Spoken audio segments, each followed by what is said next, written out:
3 is about combining like terms. Again, we've done some of this in our bell ringer, so we shouldn't be starting from scratch. Okay, so we're going to start by simplifying the expression. When it says that, it means to use one of the properties we talked about in 4.2 or combine like terms. Okay, so if we look at this problem up here, or over here, we have negative 6 minus 6f plus 7 minus 3f plus 9, or minus 9. Okay, so it wants you to get all of the like terms together in the equation. So if we have 3f here, it pairs with negative 6f. So this first blank is going to be negative 6f. We want them to stay in order. Negative 6f. That means the things that are left are the constants because they don't have a letter. So if 7 is here and this is a minus, that means this has to be 9, that means this has to be negative or 6 because the subtraction sign is already there. 3f, here's that minus 6, that's why I didn't rewrite it in there again, and that means the last blank is 9. Okay, so the first step, if you want to take it, right, I draw shapes around them instead of reordering them, and then work from left to right, but you can rewrite them first and then work from left to right if you want to do it that way. So we're left with negative 6f minus 3f. So negative 6 minus 3 is the same as adding negative 3. So negative 6 plus negative 3 is negative 9f. Whoops, that's going to go in our first blank here. So negative 9f. Then we have negative 6 plus 7 minus 9. Okay, so 7 minus 9, I'm going to start there, or you could start anywhere. Negative 6 plus 7, I guess, is positive 1.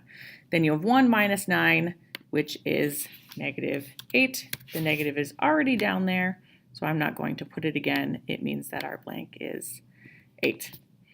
Okay, negative 6 plus 7, that's positive 1. 1 minus 9 is negative 8. So we have negative 9f minus 8. It's all about finding the things that are the same, that are common or like terms, and putting them together. Doing the math that it goes with the symbol in front of it. Okay, so the reason I draw the squares and shapes around them is so that I know if the number is positive or negative. So there's a square. It goes with, you have to make sure to get that symbol that's out in front with the number, and that's how you know what to do with them later. I'm not even doing my shapes correctly. This should be a square. My circles look like squares, but this should definitely have corners. Okay, so I have my negative 6, my positive 7, and my negative 9. So I would subtract 6, add 7, subtract 9. Assume you're starting from 0. Okay, 0 minus 6f minus 3f is going to be negative 9f. So how do you decide in what way to reorder the terms of an expression when simplifying it? Again, I don't reorder them when I do them. I just draw the different shapes to show the like terms. But if you were going to reorder, or whichever method you use, make sure that you work from left to right. Okay, so you reordered the letters. They reordered by doing the coefficients first and then the constants, or you can draw the shape. So I'm not going to answer that one. You're going to have to answer that for yourself. Okay, think about what way seems better to you. So let's do example 2. I don't know if this one has a video, but I'll skip it if it does. It does not. So it says, simplify the expression negative 3 plus 1/3 x, and I don't have drawing tools on this one. Why would they not give me drawing tools? It's going to make this one difficult then, because I'm just going to have to say it out loud. So, in your book, hopefully you can reorder these or draw a shape around them. Okay, so simplify the expression. Negative 3 plus 1/3 x plus negative 4.5 minus 1.5x. So I have a third x here, and it goes with that plus sign up there, and then I have a 1/5. So if I have 1/3 minus 1/5, I have to find a common denominator, which is going to be 15. And I'm going to have 5 here, because 3 times 5 is 15. So 5 15ths here, and 3 15ths here. 5 plus or 5 minus 3, is going to be 2/15. Okay, so you're going to have 2/15 x, and then you have -3 plus -4.5. Okay, they're both negative, and I'm adding them together. So it's going to be a -7.5. So I would write -2/15 or 2/15 x minus 7.5 is going to be the solution to that one. Hopefully my next problems have, what is this? Nope, doesn't have a tool in this. Oh, it shows it though. Okay, so this is I should have just skipped ahead. So this is the problem that we just did, right? We put those -1/3 x minus 1/5 x, we put those together, and then we put these together. Okay, so we have this 5/15 minus 3/15 is that 2/15, and then 3 minus -3 plus -4 is that -7.5x. So this is what we said in the last problem that our final answer would be. Here is a visual about it.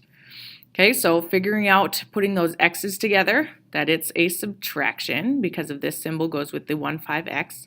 And then this is an addition of two negatives, so that's how we get that -7.5. Here we go. Got some writing tools here, so we're on the right track. Simplify each expression. So I'm going to get a text box out here. I'm going to put it down here because I'm going to start with these first. Okay, so for the purpose of, I can draw shapes. I wasn't very good at it though. We'll do it by color so that my shape doesn't matter.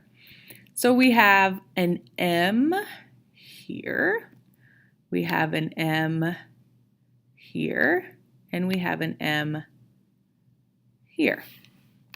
Okay, the next color we'll use green because it's Christmas.